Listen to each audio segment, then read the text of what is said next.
Okay, class, let us look at the impact of folding on the landscape.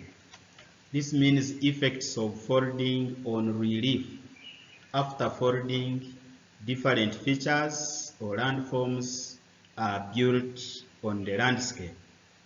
Effect number 1, folding leads to the formation of fold mountains.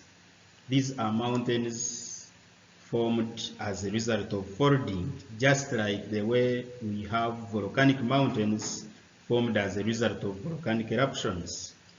Folding leads to the formation of troughs and crests. We covered these ones in the previous lesson, where we said crests are folded hills and troughs are folded valleys. Then folding leads to the formation of basins or U-shaped valleys. These are wider than the troughs.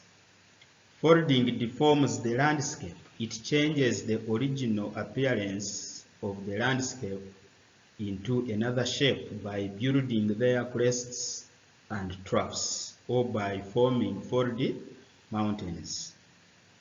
Folding leads to the formation of rolling plains.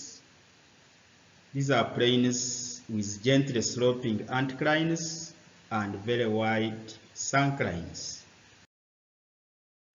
Examples of fold mountains. Areas which have fold mountains include highlands located in northern Rwanda, example in Burera, Musanze, and Gachenje districts.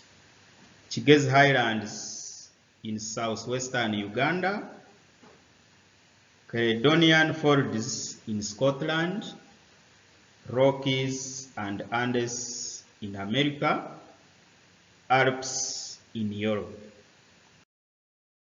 If you check on this map, you will see some locations. Some we have already talked about them. For example, the Andes here in South America there. We have even Cape Ranges in South Africa, New Zealand. We have Atlas Mountains. We have Alps. We have Himalayas. You will check. Thank you.